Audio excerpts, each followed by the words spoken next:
సంతోషగానాల స్తోత్ర సంపద నీకే చెల్లింతును ఎల్లవేళల. అనురాగశీలుడా అనుగ్రహపూర్ణుడా నీ గుణశీలత వర్ణింపతరమా. అనురాగశీలుడా అనుగ్రహపూర్ణుడా నీ గుణశీలత వర్ణింపతరమా. నా ప్రేమ ప్రపంచము నీవేనయ్యా, నీవు లేని లోకాన నేనుండలేనయ్యా. నా ప్రాణం నా ధ్యానం నీవేనయ్యా, నా ప్రాణం నా ధ్యానం నీవేనయ్యా. నీకేగా నా స్తుతి మాలిక,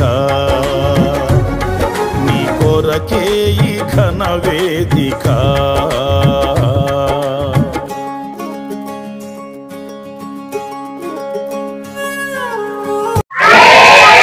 అదే తిమోతి పత్రికలో 3వ అధ్యాయం చూడండి, 16వ వచనం చూద్దాం. 16వ వచనం అదే తిమోతి మొదటి పత్రికలో 3వ అధ్యాయం 16వ వచనం చూద్దాం.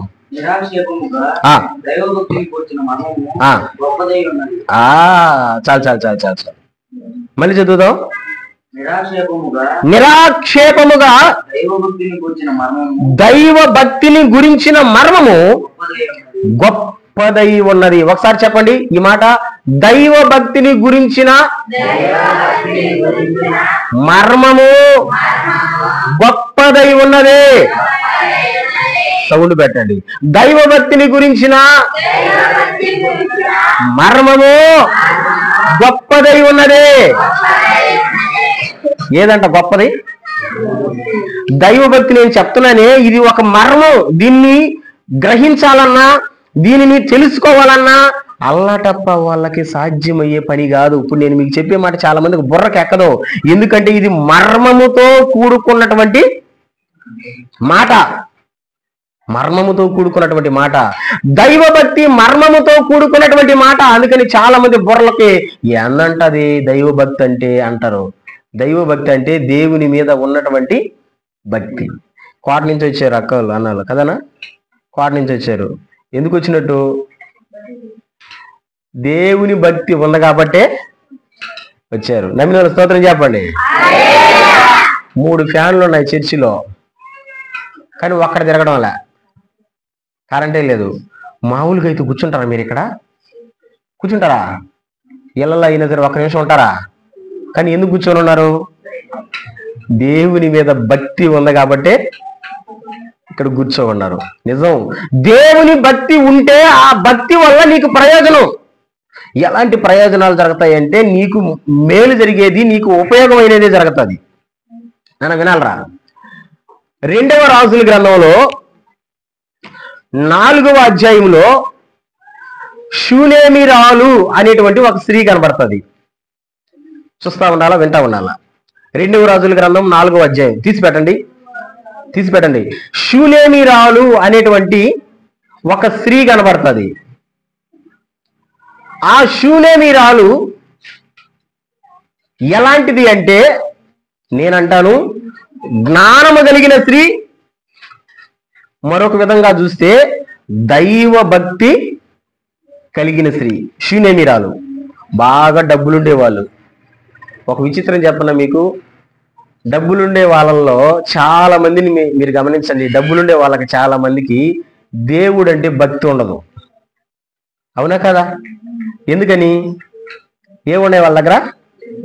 పైసలు ఉన్నాయి. ఇప్పుడు ఇక్కడ కూర్చొని ఉన్నటువంటి మనం పేదవాళ్ళం కాబట్టి వచ్చి కూర్చొని ఉన్నాం. అదే డబ్బులుండే వాళ్ళైతే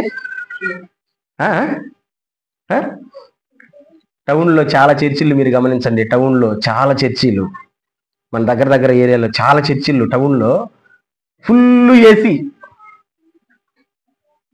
దేనికి? చర్చిలకి. ఎందుకంటే ఆడ వచ్చి కూర్చునే వాళ్ళందరూ ఎలాంటి వాళ్ళు? జాబులు చేసేవాళ్ళు కదా, బాగా పైసలు ఉండేవాళ్ళు. అందుకని వాళ్ళు వచ్చి కూర్చుంటే చెమట పట్టకూడదు వాళ్ళకి. అందుకని ఫుల్ ఏసీ. నేను అంటాను ఫ్యాన్ తిరుగుతుంటేనే నిద్రపోతారు అబ్బా జనాలు. మరి ఏసీ ఉంటే అసలు ఒక్కరో జవాబు చెప్పరేమో కదా. అవునా కదా? మా ఉన్నారమ్మా? ఉండే వాళ్ళందరూ స్తోత్రం చెప్పండి. చెమట కారణం ఇబ్బంది లేదు. అందుకే నేను అంటాను, చాలా మందికి పైసలు ఉండే వాళ్ళలో దేవుని భక్తి కనిపించదు, కానీ ఈ శూనేమిరాల్లో దేవుని భక్తి కనబడుతుంది. ఏంటా భక్తి అంటే నాన్న వినండి. ఎలీషా అనేటువంటి ఒక ప్రవక్త ఆ శూనేమి పట్టణానికి పోయినప్పుడు ఈ స్త్రీ చూసిందట. చూసి ఎలీషా ప్రవక్తని క్యాచ్ చేసింది, అంటే కనిపెట్టింది.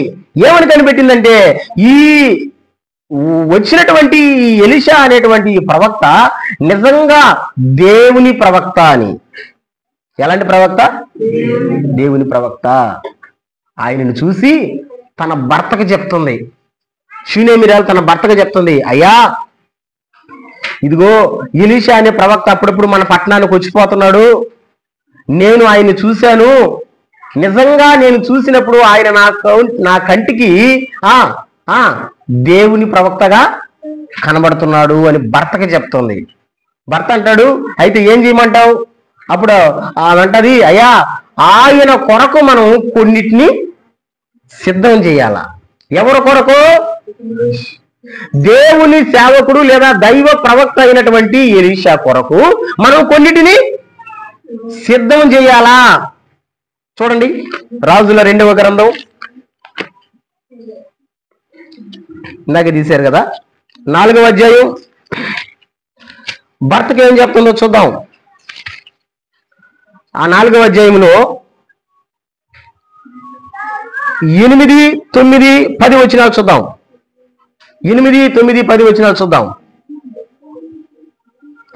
ఒక దినమందు ఎలీషా శూనేము పట్టణంలో పోగా అతడు గనురాలైన ఒక స్త్రీ భోజనములకు రమ్మని అతని బలవంతం చేసిన కనుక అతడు ఆ మార్గమున వచ్చినప్పుడల్లా ఆమె వెంట భోజనము చేస్తూ వచ్చింది. కాగా ఆమె తన పెళ్లి ఎందుకు అరుస్తున్నారు? మన యుద్ధకు వచ్చుచూ పోవచ్చున్న వాడు భక్తిగల దైవజనుడని నేను ఎరుగుతున్నాను. కావున మనం అతనికి గోడ మీద ఒక చిన్న గది కట్టించి అందులో అతని కొరకు మంచము, బల్ల, పీట, దీపస్తంభము నుంచుదాము. అతడు మన యుద్ధకు వచ్చినప్పుడల్లా అందులో బస వచ్చిందని చెప్పాను. ఆమేన్, హల్లెలూయా. భర్తకు చెప్తుంది, అయ్యా మన దగ్గరకు వస్తూ పోతున్నటువంటి దైవజనుడు ఎలాంటి వాడంటే దైవ భక్తుడైన దైవజనుడు అని చెప్పి, అయ్యా మన దగ్గరకు వస్తూ పోతున్నటువంటి దైవజనుడు కొరకు మనము గోడ మీద ఒక చిన్న గది కట్టిద్దాం. ఆ గదిలో మంచం పెడదాం, పీట పెడదాం, దీపస్తంభం పెడదాం. ఎందుకొరకు ఇవన్నీ? మంచం ఎందుకుమా? గట్టిగా చెప్పడమా. మంచం ఎందుకు? పడుకునేదానికి. పీట కూర్చొని భోజనం చేయడానికి. దీపస్తంభం వెలుతురుకి. గది అంటే ఎవరి కొరకు? ఒక దైవ సేవకుని కొరకు తన ధనాన్ని ఖర్చు పెడుతుంది. స్తోత్రం. ఆ సేవకుని కొరకు గది కట్టించింది. ఆ గదిలో ఆ సేవకునికి కావాల్సిన వస్తువులు పెట్టించింది. మరుసటిసారి మళ్ళీ వచ్చినప్పుడు ఆ గదిలో ఆయన పెట్టిందంట. పెట్టేసరికి ఆ గదిలోకి వచ్చినటువంటి ఎలీషాకి ఒక డౌట్ వచ్చింది. ఏమి డౌట్ వచ్చిందంటే, అరే ఇంతకు ముందు వచ్చినట్టుగా ఇప్పుడు లేదు, ఈసారి మన కొరకు గది కట్టించడం మాత్రమే కాకుండా మనకు అవసరమైనవన్నిటినీ గదిలో సిద్ధం చేసి మరి పెట్టింది. ఎందుకు ఈమె నా నింద ఇంత శ్రద్ధని భక్తిని చూపిస్తుందని తన పనుడికి చెప్పాడు. అబ్బాయి అడిగేసి, ఏంది ఆమెకి ఏమైనా అవసరం ఉందా? నేను ఆమె కొరకు రాజుతో అయినా ఏమన్నా మాట్లాడాలా? ఏమైనా అవసరం ఉందని అడిగితే అప్పుడు ఆ సేవకుడు పోయి అడుగుతాడు, అమ్మా మా యజమానుడు అడుగుతున్నాడు, ప్రవక్త అడుగుతున్నాడు, ఆయన మీద నువ్వు ఇంత శ్రద్ధ చూపిస్తున్నావు, ఇంత భక్తి చూపిస్తున్నావు, నీకేమైనా అవసరమా అని అంటే, నాకు అవసరమే ఏమీ లేదు, నేను బాగానే ఉన్నానని చెప్పింది. హల్లెలూయా. గట్టిగా హల్లెలూయా. బాగానే ఉన్నావా? మరి ఎందుకు ఇంత శ్రద్ధ భక్తులు చూపిస్తున్నావు? ఈ పనుడే చెప్పాడు ఎలీషాకి. ఏం చెప్పాడంటే, అయ్యా ఆమెకు ఒక కొదువు ఉంది. ఏంటి ఆ కొదువు అంటే, ఆమెకు పిల్లలు లేరు. ఆమెకి ఎవరు లేరంట? ఆ విషయం తను చెప్పడం వల్ల. పిల్లలు లేరు కానీ ఆ విషయం చెప్పడం వల్ల. నాన్న వినండి, చాలా మందికి కొన్ని విషయాలు బయటికి చెప్పుకోవాలంటే మొహమాటం, అంతే కదా, సిగ్గు, చాలా మంది చెప్పుకోలేరు. అలాగే ఈమె కూడా తనకు పిల్లలు లేరు అని చెప్పుకునేదానికి సంకోచించింది. కానీ ఆ పనుడు చెప్పేశాడు తనకు ఎవరు లేరని, పిల్లలు లేరని. పిల్లలు లేరని చెప్పేసరికి ఆ ప్రవక్త అంటాడు, ఏమంటాడంటే, మరుసటి సంవత్సరం మళ్ళీ నీ దగ్గరకు వస్తాను, అప్పుడు వచ్చినప్పుడు నీ కవుగుట్లో ఒక చిన్న బిడ్డ ఉంటాడు, అంటే నీకు ఒక కొడుకు పుడతాడు అని చెప్పేశాడు. అలాగే తాను చెప్పిన విధంగానే ఆ సోదరికి, ఆ షూనేమీరాలకి మరుసటి సంవత్సరం ఒక బాబు పుట్టాడు. స్తోత్రం చెప్పండి. ఒకసారి 17వ వచనం చూద్దాం. 17వ వచనం చూద్దాం. 17వ వచనం. పిమ్మట ఆ స్త్రీ గర్భవతి అయి మరుసటి ఏట ఎలీషా తనకు చెప్పిన కాలంలో కుమారుని కనెను. ఎలీషా చెప్పిన టైంలో అదేం చేసిందంట, కుమారుని కనింది.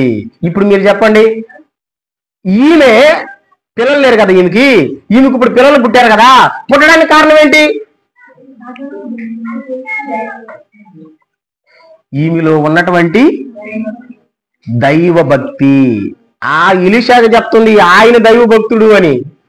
అసలైన భక్తి ఎవరిలో ఉంది? ఈ షూనేమీరాల్లో ఉంది. ఈ షూనేమీరాలు దైవ భక్తి కలిగినటువంటి మనిషి. అందుకనే ఆ సేవకునికి లేదా ఆ ప్రవక్తకి కావాల్సినటువన్నిటిని సమకూర్చిపెట్టింది. ఆ దైవ భక్తి వలన ఇప్పుడు మేలు జరిగిందా, కీడు జరిగిందా? మాట్లాడమ్మా, తోబాకండి, కళ్ళు తెరుచుకున్నానండి. దైవ భక్తి వలన మేలు జరిగిందా, కీడు జరిగిందా? ఇంకోసారి చెప్పండి, మేలు జరిగిందా, కీడు జరిగిందా? దేని వల్ల మేలు జరిగింది? ఇప్పుడు ఎంత డబ్బులున్నా పిల్లలు లేకపోతే ఎట్లుంటది పరిస్థితి? చాలా ఇబ్బందిగా ఉంటది, చాలా బాధగా ఉంటది కదా. ఏదో తెలియనటువంటి ఒక లోటు ఉంటది. ఇప్పుడు ఆ లోటు తీరిపోయిందా? ఎస్. మీ కుటుంబంలో ఏం కొదువులు ఉన్నాయో నాకు తెలియదు, ఆమెకి పిల్లలు లేరు.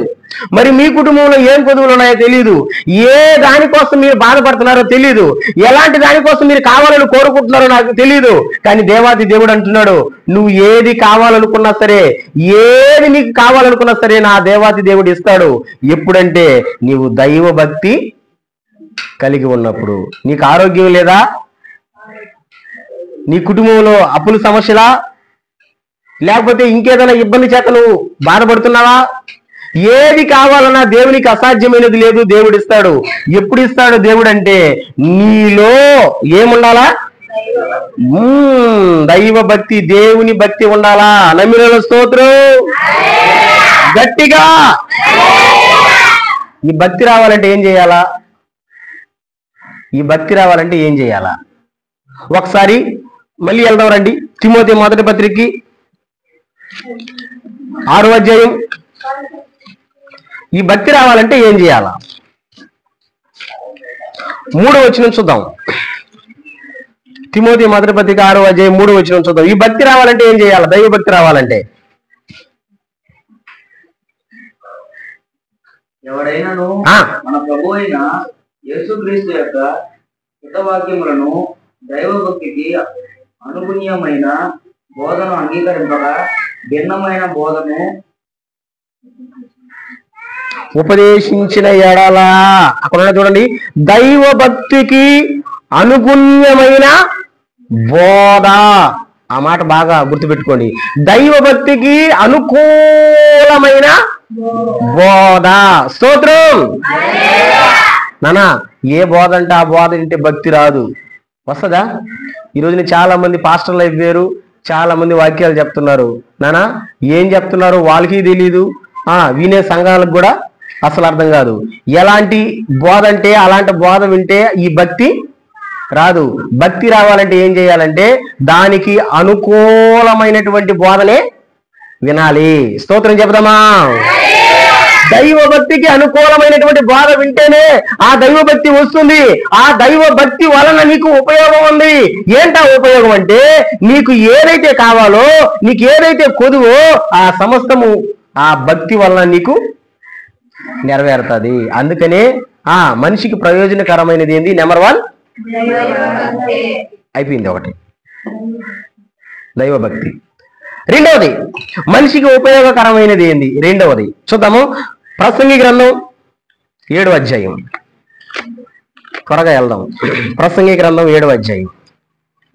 రెండవది మనిషికి ఉపయోగకరమైనది ఏంది? 7వ అధ్యాయం 11వ వచనం చూడండి.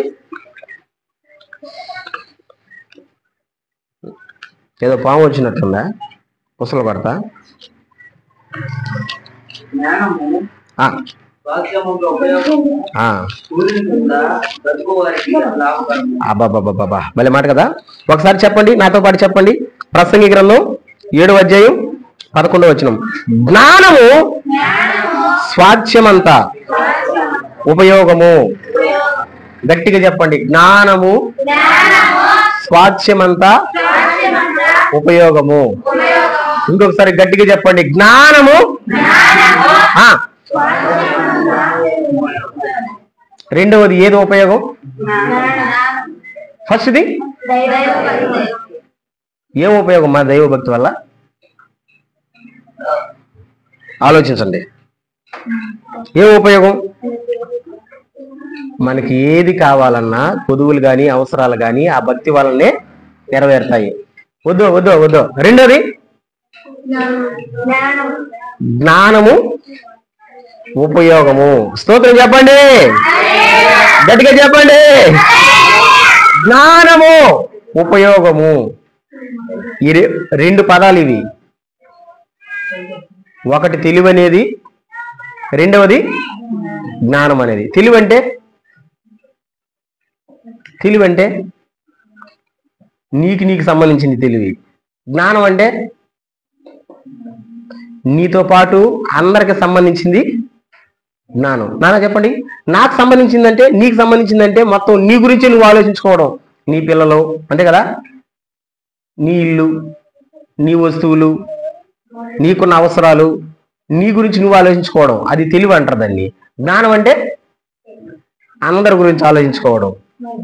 ఒక ఆటో అతను ఆటో వెనక ఒక మంచి కొటేషన్ రాసుకున్నాడు.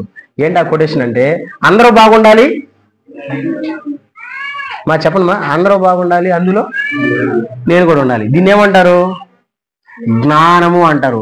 అందరూ బాగుండాలి.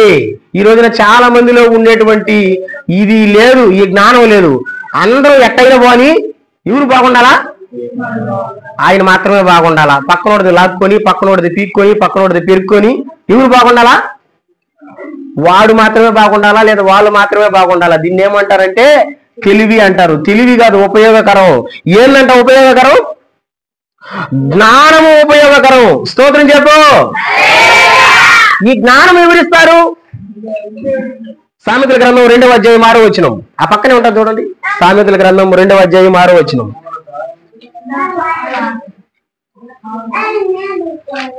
సామెతల గ్రంథం 2వ అధ్యాయం 6వ వచనం. యెహోవాయే జ్ఞానమిచ్చువాడు. స్తోత్రం చెప్పండి. జ్ఞానం ఇచ్చేది ఎవరంట? అందరు గట్టిగా అరవండి. జ్ఞానం ఇచ్చేది ఎవరంట? జ్ఞానం ఉపయోగమా కదా? జ్ఞానం ఇచ్చేది ఎవరు? ఎలా ఇస్తాడు? జ్ఞానం దేవుడు ఇస్తాడు, బానే ఉంది. ఎలా ఇస్తాడు? అదే సామెతల గ్రంథంలోనే ఎలా ఇస్తాడో చూడండి. 29:15 ఎలా ఇస్తాడు? 29:15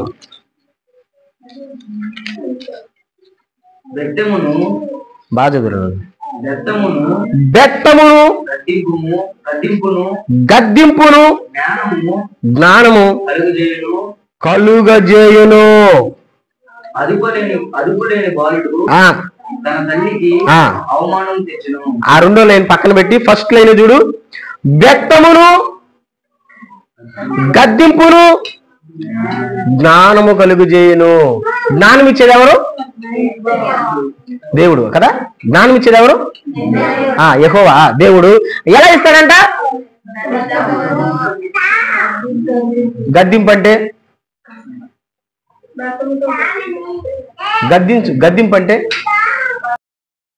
ఈ స్థితిలో ఉన్నానంటే ఇంకా బ్రతికున్నానంటే, ఈ స్థితిలో ఉన్నానంటే, ఇంకా బ్రతికున్నానంటే నీ కృపా, నీ కృపా, నీ కృపా, ఇది నీ కృపా.